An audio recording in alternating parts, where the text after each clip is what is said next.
Shalom kepada kita semua, Bapak Ibu yang diberkati oleh Tuhan. Kembali lagi di ringkasan Sekolah Sahabat kita di saat ini. Dan tidak terasa pelajaran di triwulan ini udah mau hampir selesai. Dan pelajaran ke-12 kita saat ini dengan judul besar yaitu Para Pendahulu. Dan saat ini saya rindu membahas dan ingin membahas di pelajaran hari Kamis dengan judul Tanda Binatang. Ini adalah satu pelajaran yang sangat unik dan menarik untuk kita bahas. Namun sebelum itu mari kita berdoa untuk mengundang Roh Kudus Tuhan. Bapa di sorga, kami meminta Roh Kudus-Mu boleh menaungi hati dan pikiran kami, sehingga kami boleh mengerti dan pelajaran sekolah sahabat ini boleh kami aplikasikan dalam kehidupan kami setiap hari. Kami bawa doa ini di dalam nama Yesus, kami berdoa. Amin. Tanda binatang. Tentunya kita sudah mengetahui banyak hal tentang tanda binatang ya. Apalagi kita sebagai orang-orang Kristen pada umumnya, kita sudah tahu tanda binatang tersebut. Tahun-tahun telah berlalu dan peristiwa-peristiwa terakhir seperti keputusan kematian dan penegakan tanda binatang saat ini belum terjadi. Beberapa orang telah menyatakan keraguan, bukan skeptisme tentang penafsiran kita akan peristiwa-peristiwa terakhir. Termasuk bagaimana Sabat dan Minggu bisa menjadi pusat konflik terakhir. Kita sudah tahu bersama bahwa tanda binatang ini adalah Sunday Law atau Undang-Undang Hari Minggu. Nah, dari sini banyak keraguan yang terjadi. Apakah kita akan memilih Sabat atau Minggu? Dan inilah pertentangan terakhir yang akan kita lewati atau pusat konflik yang akan kita hadapi. Kitab Wahyu sudah jelas apakah kita menyembah Sang Pencipta atau binatang dan patungnya. Dan karena Sabat hari ke-7 adalah tanda dasar, kita akan melihat kembali ke Eden. Di dalam Kejadian 2 ayat 1-3 kita boleh bacanya di rumah. Tentang Tuhan sebagai pencipta, tidak mengherankan jika dalam masalah tentang menyembah Sang Pencipta, hari Sabat akan menjadi pusatnya. Juga bukan kebetulan bahwa kuasa binatang adalah kuasa yang sama yang mengubah perintah Sabat ke yang Alkitabiah menjadi hari Minggu yang tidak memiliki dasar Alkitab.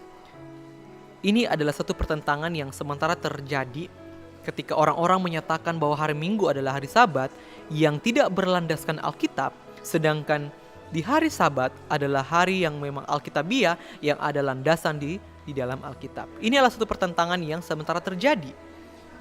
Dengan mengingat latar belakang ini, gagasan tentang Sabat dan Minggu terlibat dalam masalah penyembahan baik Sang Pencipta atau binatang adalah masuk akal. Ini masuk akal. Apakah kita menyembah patung dan binatang ini atau menyembah Sang Pencipta? Dan juga kita memiliki dalam perjanjian baru pendahuluan untuk masalah Sabat hari ke-7 yang melawan hukum manusia. Nah, masalah apa yang menyebabkan para pemimpin agama ini ingin membunuh Yesus? Kita boleh lihat bersama di dalam Matius 12 ayat ke-9, di mana waktu itu Yesus menyembuhkan orang pada hari Sabat. Tapi karena tradisi mereka yang terlalu sensitif, seperti kita bisa lihat, para pemuka-pemuka agama, pemimpin agama itu sangat marah ketika Yesus menyembuhkan pada Sabat. Dan apa kata Yesus di ayatnya yang ke-12?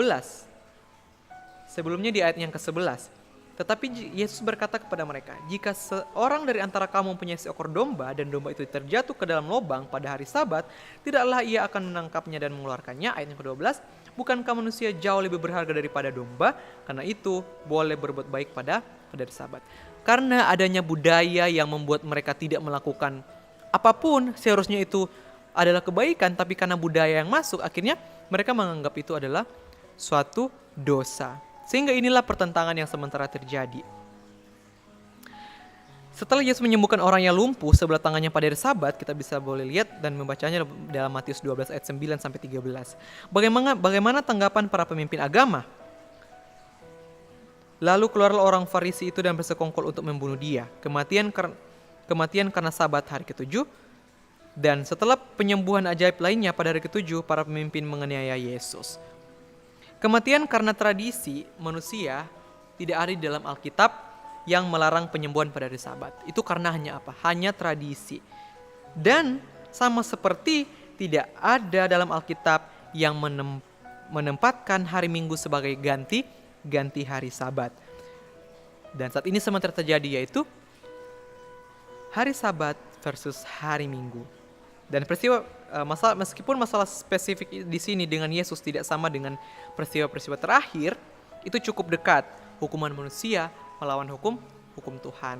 Sehingga hukum manusia atau hukum para pemimpin agama ini tidak bisa menentang hukum yang Yesus ajarkan, bahwa hari Sabat itu boleh melakukan kebaikan. Tapi yang dianggap oleh pemimpin agama itu adalah salah. Sehingga di sini pertentangan. Apakah kita mengikuti ajaran manusia atau mengikuti ajaran Tuhan? Bila dengan pelajaran Kamis ini tentang tanda binatang sangat menarik ya. Bagaimana pertentangan besar yang sementara terjadi. Apakah kita mengikuti perintah manusia atau mengikuti perintah Tuhan?